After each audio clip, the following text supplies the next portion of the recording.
that we find a just and lasting peace that can be implemented for the good of the people of Israel, our close ally, and for the good of the Palestinian people, so that we have Israel and the Palestinian people living side by side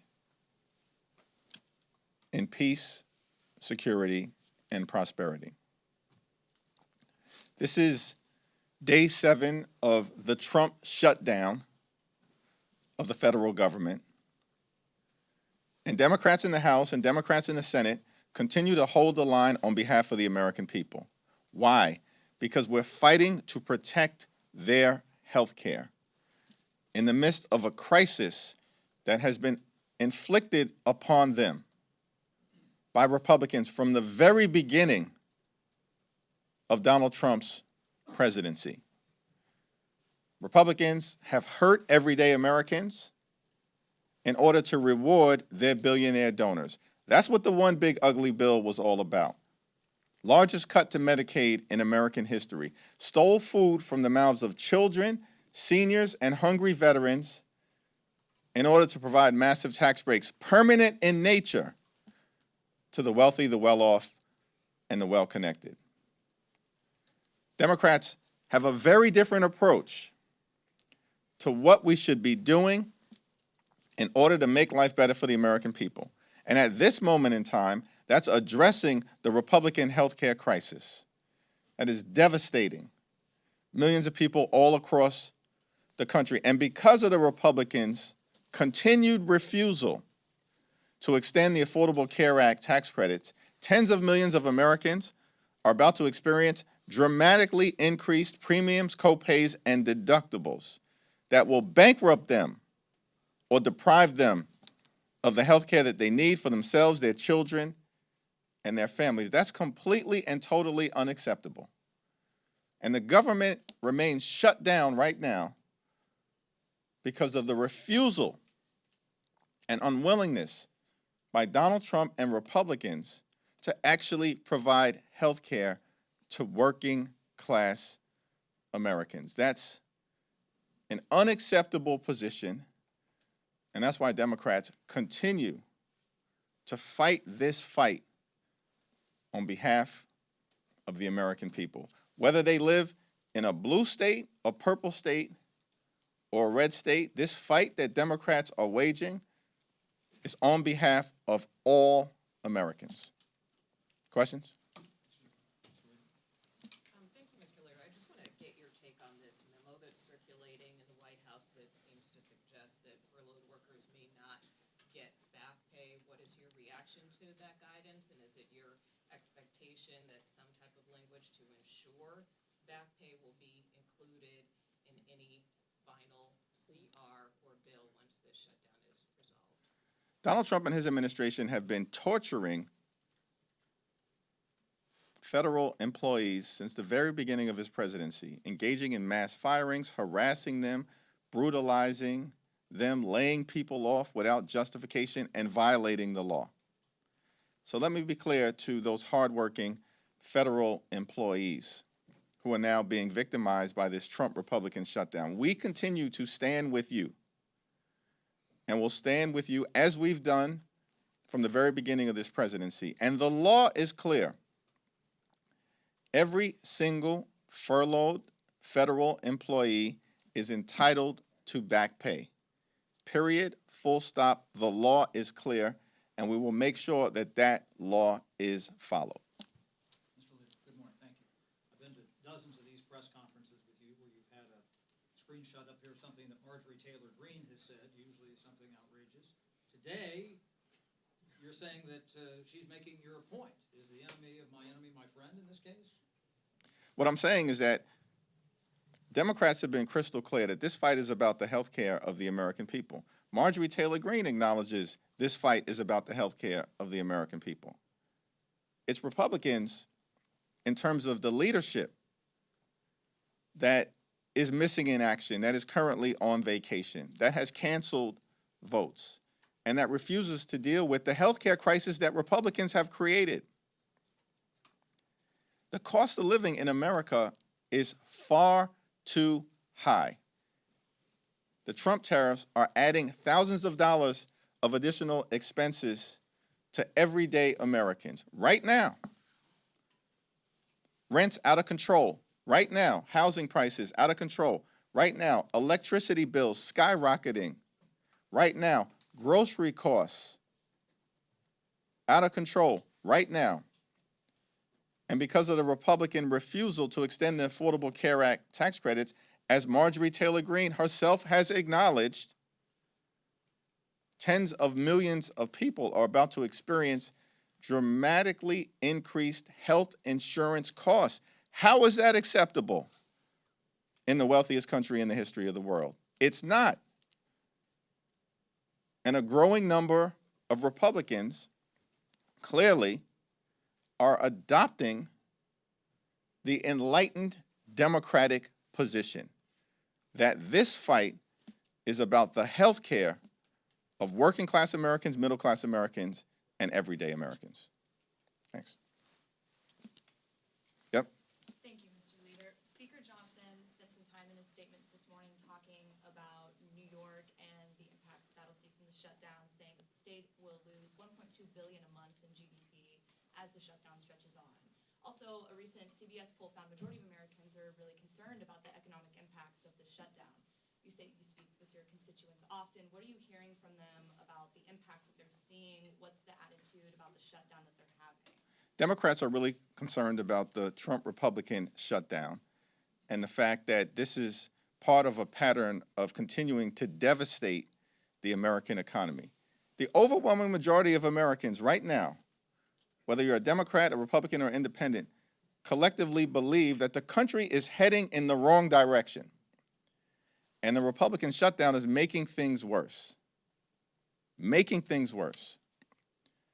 Which is why we need to come to the table. We have repeatedly said, Leader Schumer, Senate Democrats, House Democrats have repeatedly said, we will sit down anytime, any place with anyone in the Trump administration or amongst congressional Republican leadership to reopen the government and to enact a spending agreement that actually makes life better for the American people.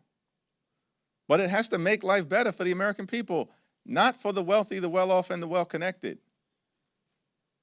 For everyday Americans, and it has to address the Republican health care crisis.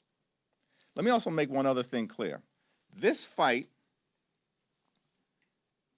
is not about what Speaker Johnson or Republicans want to make this Trump shutdown and this fight about. It's not about Chuck Schumer, and it's not about Hakeem Jeffries. It's about the American people. Democrats are fighting for you, the American people. Working class Americans, everyday Americans, and middle class Americans. That's what this fight is all about. People who have been suffering under the extremism of Trump and Republican policies, hurting everyday Americans to reward their billionaire donors. And the American people have had enough of the extremism that has been unleashed on them by the Trump administration and their failures around the economy. Costs aren't going down, they're going up. And we can't allow tens of millions of Americans who are both on the Affordable Care Act, like many veterans, or who get their health insurance through their employers, to experience massive hikes to their health care premiums, co-pays, and deductibles. That's what this fight is all about. It's not about us. This fight is about you, the American people. You deserve better. Thanks. Back. Yep. If rank and file Senate Democrats negotiate a deal that hasn't matched exactly what you described, would you provide votes in the House to reopen the government? Well, with respect to anything that emerges from the Senate, we'll have to evaluate it on its merits, and that's our intention. Leader Schumer and I are in regular contact. House Democrats and Senate Democrats are in regular contact with each other. And I'm thankful for the fact that Senate Democrats have continued to strongly and boldly hold the line. What is John Thune doing? What are they doing? 5 times they've brought this dead on arrival partisan Republican spending bill to the floor for a vote, and it's gone down 5 times. That's legislative insanity. Doing the same thing and expecting a different result. It's not happening. It's not happening because House Democrats and Senate Democrats are standing up for the health care of the American people. So to the extent that anything emerges in terms of bipartisan discussions amongst Senate Democrats and Senate Republicans with full visibility involving House Democrats, then we'll have to evaluate anything that's presented on the merits. But the line in the sand has been clear. It has to decisively address the Republican health care crisis. Paul? Today marks 2 weeks since Congresswoman-elect Grijalva won her race by more than 40 points. 3 white men won special elections this year and were sworn in less than 24 hours after the polls closed in their races. What's going on? It's a very good question, and Mike Johnson has to actually answer that question as to why Republicans have refused to seat Representative-elect Adelita Grijalva. Why? She won her election decisively. She should have been sworn in yesterday during the pro forma session, which had occurred in April when 2 Republicans won special elections in Florida. They dramatically underperformed, won by margins that were far less than Representative-elect Grijalva, but they were sworn in immediately. And you know why they were sworn in immediately? Because Republicans at the time were focused on jamming their one big ugly bill down the throats of the American people. So when it comes to enacting massive tax breaks for Republican billionaire donors, they race to swear people in, which is what they did in April with those 2 extreme MAGA Republicans in Florida. But when it comes to Representative-elect Adelita Grijalva, who will represent a majority Latino district in Arizona, who's a Democrat, who has made clear that she will be the 218th signature on the petition to force a vote on the release of the Epstein files. House Republicans can't be bothered. But this is consistent with a group of people that's on vacation right now. I mean, that is the most extraordinary thing. These people, the extremists, are on vacation right now. The government is shut down. A healthcare crisis is unfolding before the eyes of the American people because of the actions taken by the GOP. They're on vacation and they're unwilling to swear in Representative-elect Grijalva. We're going to make sure we do everything possible to ensure that she is sworn in sooner rather than later, including going back to the floor of the House during the next pro forma session to demand that she be seated. Thanks. Thank you, Mr. Leader. Speaker Johnson said this morning that we were always planning to have those conversations in the month of October with regard to the Affordable Care Act premium tax credits. In your conversations and discussions leading up to the shutdown and since, were you ever given the impression that Republicans had intended to have this conversation in October? I see you smirking. I want to get your sense of. Oh, this is just my Brooklyn smile. Maybe, but So, I mean, really, this is what we're doing right now. Like Mike Johnson, this is an acknowledgement that the Democratic position is the American position. which is that this healthcare crisis has to be addressed right now. In that Oval Office meeting, Republicans had a very different position. That was just like a week ago. They had a very different position. They said, we have all the time in the world to address the Affordable Care Act tax credits. They don't expire until the end of the year. We have all the time in the world. Now, they're saying something very different, which is, yeah, we were planning to address it. Okay, if you're planning to address it, let's do it right now. Welcome on board to the fact that the Republican healthcare crisis has to be addressed right now. Very different position than the one that they took in that Oval Office meeting.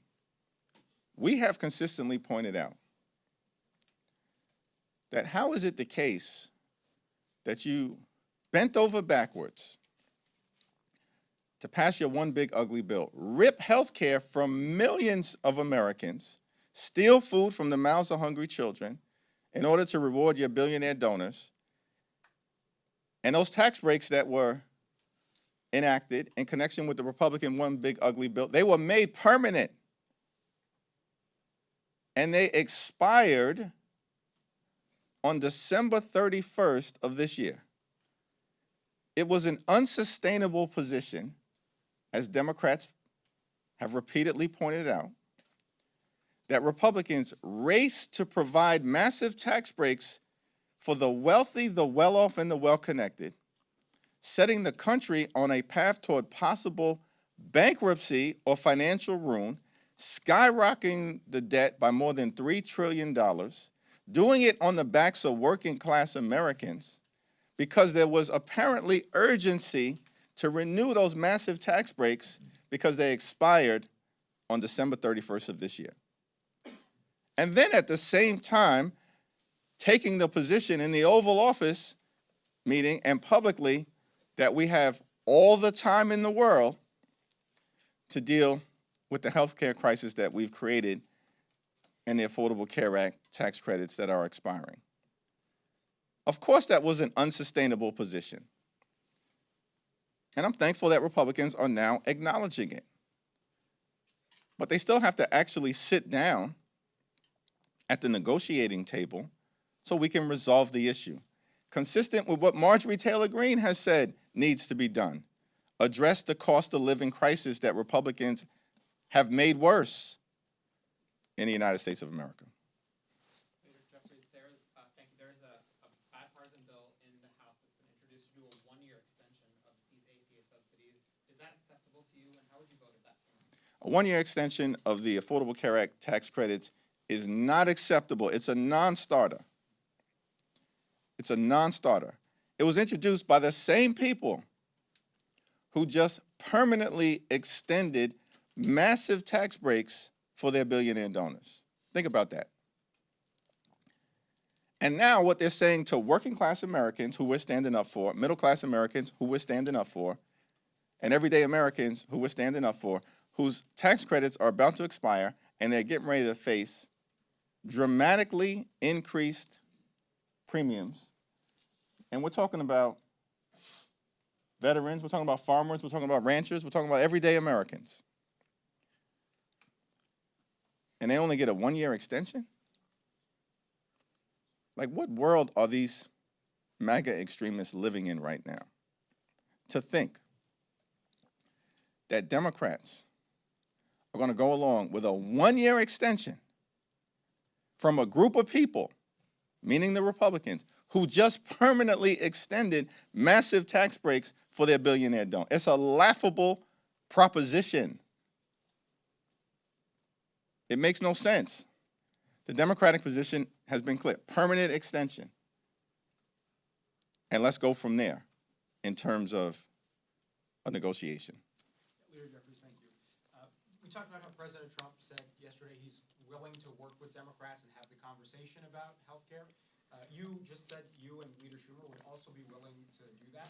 What's stopping Democratic leaders from picking up the phone or just requesting a meeting with the White House, even if Republican leaders here are not on board? We demanded a meeting with the White House initially. The White House agreed to the meeting. Then Donald Trump backed out of the meeting and then public pressure caused him to have the meeting again. And we're clear, subsequent to that, that the line of communication remains open on our end. And we look forward to sitting down with any high-level member of the administration, any serious member of the administration, including, of course, the president, the vice president, or others who they may designate at an appropriate time and place, if they're serious about actually getting resolution to the Republican healthcare crisis that they now acknowledge needs to be addressed. Let's address it on behalf of the American people. Let's reopen the government. Let's end the Trump shutdown. And let's actually enact a spending agreement that makes life better for the American people.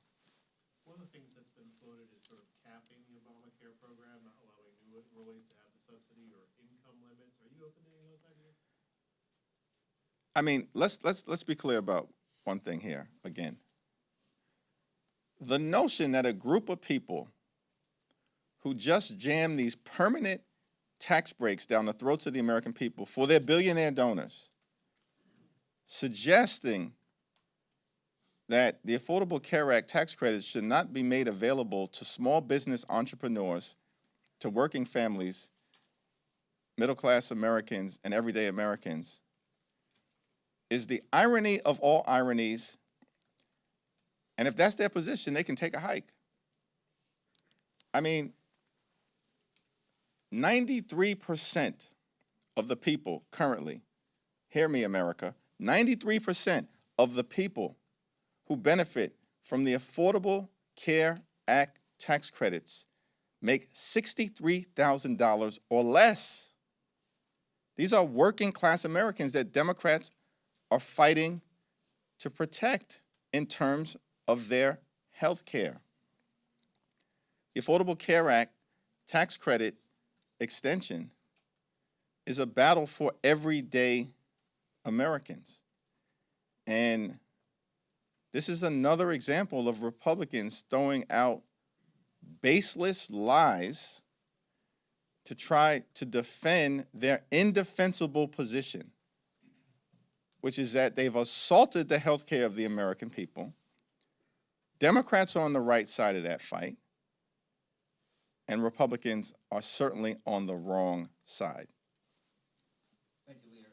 Just to follow up on that, so are you saying there's no reforms to the Affordable Care Act that are on the table at all for you? What I'm saying is that we have an open mind as it relates to an extension of the Affordable Care Act tax credits based on the merits of what is presented in good faith. Republicans arguing that the Affordable Care Act tax credits are connected to a program that benefits wealthier Americans is ludicrous. MAGA Republican voters don't even believe it, because a majority of them, MAGA Republican voters, correctly want the Affordable Care Act tax credits extended. Last question. Leader Jeffries, the president suggested yesterday that he may invoke the Insurrection Act to authorize the use of military force in American cities. Do you see any grounds for him to use that law for this reason? And if you don't, is there anything Democrats can do to prevent him from doing so? Well, there is zero basis for Donald Trump to invoke the Insurrection Act. Zero. It doesn't exist. It's another example of the Trump administration trying to unleash intentionally extremism on American citizens and hardworking American taxpayers.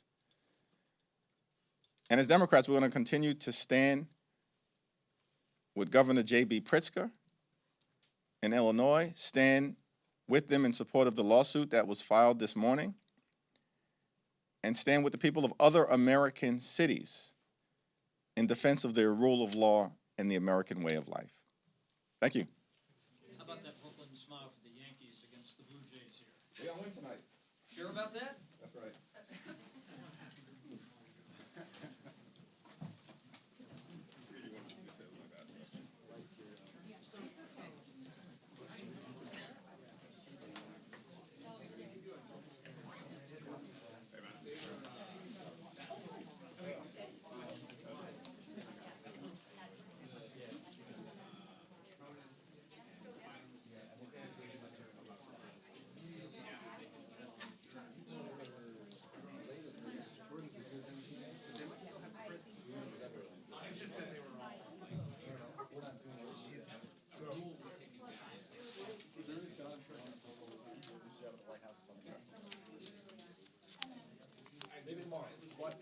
what happened yesterday, they launched a shutdown.